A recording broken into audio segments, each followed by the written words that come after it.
You're sitting there, knowing exactly what you should do. It's not unclear. There's no confusion, no missing information, no lack of direction. You already decided earlier. You even felt good about it. Clear, focused, certain. And now the moment is here. It's small, quiet, almost invisible. No pressure, no audience, no consequence that feels immediate. Just you and the choice. Do it or don't. And instead of moving, you pause.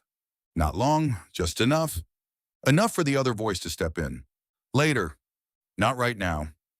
You'll do it after this. And just like that, the moment passes. Nothing dramatic, nothing loud, but something shifted. Because this isn't about what you just did. It's about which version of you just won. There are two versions of you, not in theory, in practice. They both exist at the same time, always. One of them is clear. It knows what matters. It sees the long term. It doesn't need motivation to understand what needs to be done. It's calm, direct. It doesn't talk much. It just moves. The other version is just as real, but it's quieter in a different way. It doesn't argue aggressively. It negotiates. It softens things. It protects comfort. It tells you things that sound reasonable. You've had a long day. It's not that serious. You'll still get there. It doesn't stop you completely. It just delays you. And that delay is enough. You're not confused. You're divided. And every day, these two versions are competing, not for attention, for control.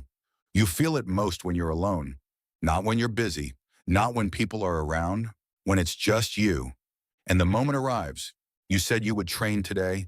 The time comes. You feel the resistance.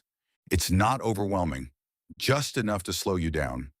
The version of you that wants growth says, just start. The other one responds, you can miss one day.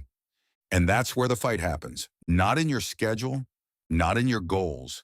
Inside that space, and most of the time, it's not a loud loss. It's a quiet surrender. Now shift it. You're around people. Conversations, energy, movement. You talk about what you're working on. You speak like someone who's building something. And in that moment, it feels real. Because that version of you is present too. The one with standards, the one with direction. But later, when you're alone again, that same thing you spoke about, you don't touch it. No one sees that part, but you do.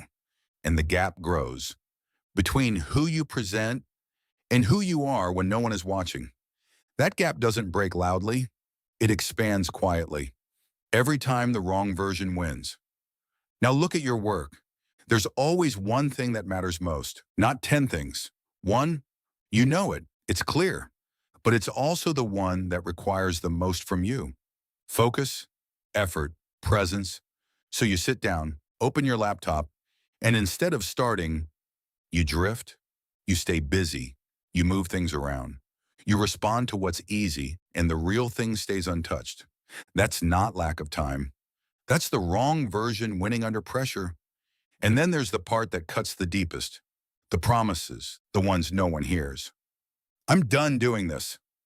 I'm going to change this. This time is different. You mean them. In the moment, they're real. But then the situation returns. Same trigger, same discomfort, same decision, and the same version wins again.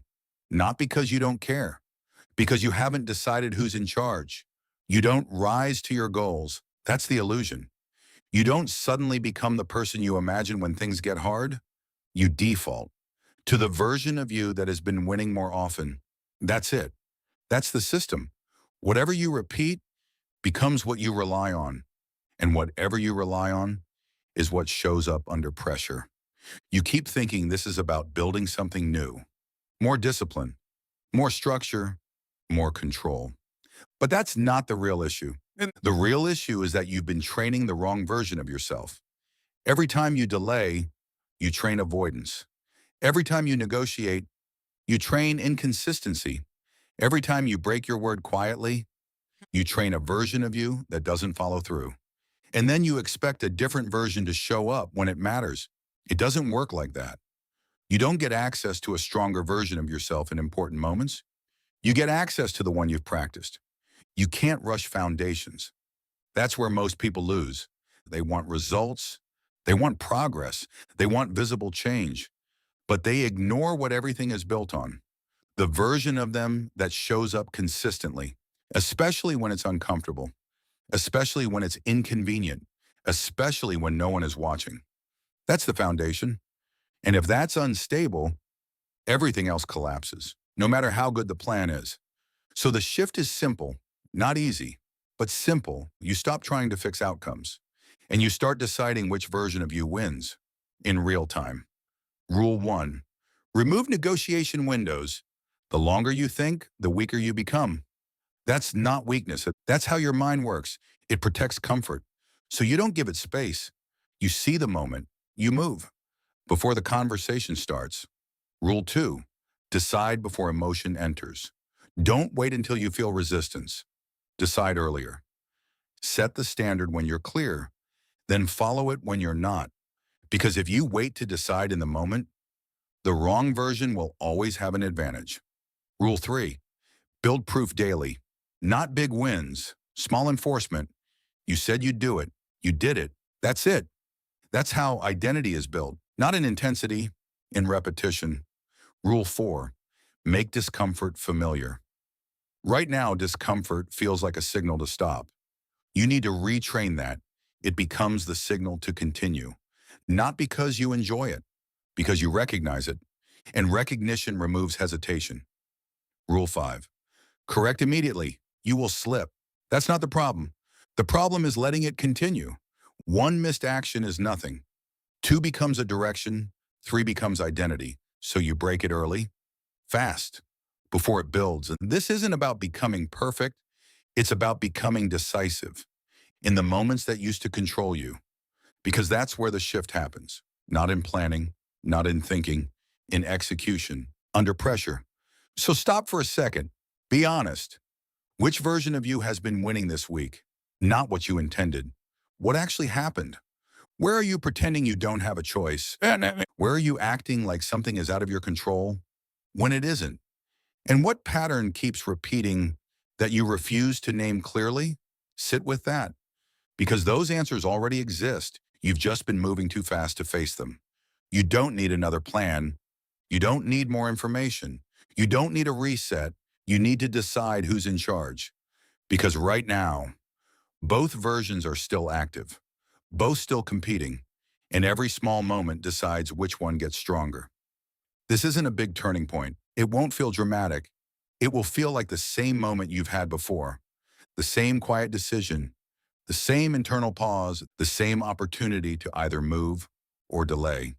But this time, you'll see it differently, because now you understand what's actually happening.